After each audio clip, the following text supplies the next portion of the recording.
Hey, I've been murdering some zombies and trying to stay alive in State of Decay 2. This is a Microsoft exclusive for the Xbox One and the PC. They made a big deal about this game coming at E3 not too long ago, and it's finally here. And I gotta tell you, I've been having a pretty good time with this game. From what I've heard, though, from people that played the very first State of Decay game, and I can't remember which of our Reviews on the Run team reviewed the original game, but I've heard that this doesn't innovate enough from the first game, which I think was kind of a cult classic. It's more of a survival game than it is a go out and hunt zombies type of experience. This isn't Dead Rising. It's not, Dying Light. It's not Resident Evil. It's got a unique kind of flavor to it where it's almost Sims-like in a way, where you've got to try to create a little community.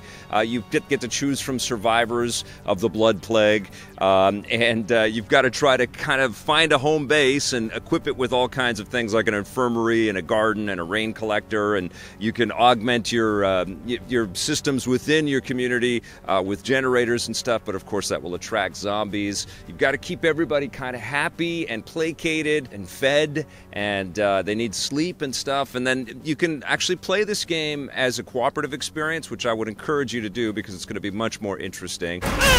And what you do is you kind of scour the countryside, kind of open world-like. It sort of looks like a lower fidelity Grand Theft Auto type of experience with lots of zombies just floating around out there. You have vehicles that you can find every once in a while. And of course, you got to find gas to power them up. Basically, anything that will help you, you've got to find a little sort of widget. So ammunition, seeds for your garden or whatever. You got to find something to kind of power that assistance to survive. If somebody is infected, you got to go out and kill some especially infected zombies and harvest stuff from them so you can make pills that will help to cure somebody that is infected in there. And then you get into combat scenarios as well, and you do have guns and like handguns and shotguns and sniper rifles and stuff like that. You can equip silencers to them, but you will attract zombies if you start shooting at them, which is the age-old curse of zombie games out there. It's pretty cool swinging a crowbar around or a machete or something like that, and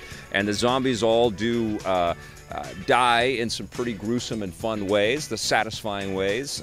You also have like these power attacks where you can just smash something down into their brain and their head just goes. It's disgusting, but also kind of satisfying. You can also sneak behind them and stealthily kill them that way as well. And you want to do things like you go into infected buildings and things like that, and you've got a whole bunch of zombies, like a whole swarm that you got to take care of. And sometimes there's like a zombie sort of beating heart in the middle of it, and it's like the spore seed or whatever that's infecting everything. You got to kill that.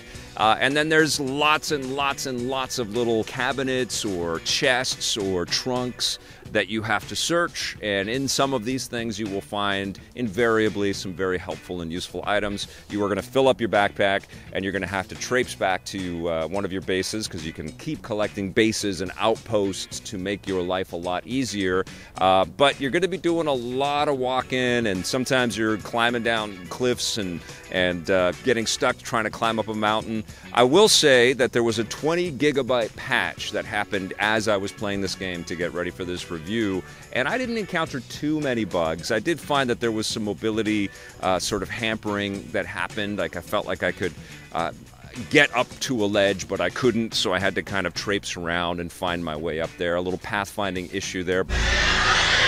It wasn't a miserable experience. I thought it was actually kind of fun, but I do feel like it got a little tedious having to manage all of the things. And then I would, of course, start to lose community members that were starting to get pissed off because they were hungry or they needed help or whatever. And then people would leave your community. You know what? There's a lot of intricacies here that do keep you playing. It's one of those games that's pretty hard to put down, but I also felt like it was a game that could easily become a little numbing. Like the more that you play it, it's just like the routines start to cycle in, which I think is probably realistic for an experience like this, and when you watch episode after episode of a show like The Walking Dead, you kind of feel like, okay, man, these people are not having a good time. This is really dull until a zombie attacks, and that happens every once in a while too. But I have to tell you that the zombie stuff is just okay, and it did start to get on my nerves. How many zombie experiences I've had. The Walking Dead is still very much a part of our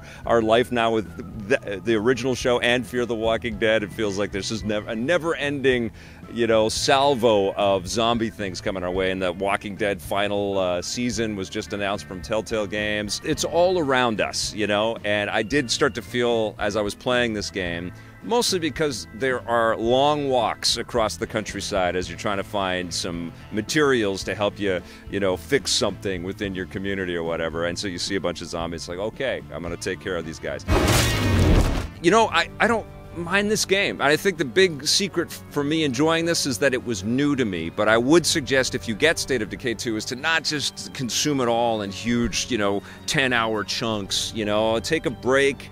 Give yourself a little breathing room in between play sessions. It's not unlike binging episode after episode of The Walking Dead. And this game feels a lot like the show. It's one of the closest approximations, especially if you, throw in all of the action bits and stuff like that. The Telltale stuff, I think, does a really good job of conveying the storytelling around The Walking Dead.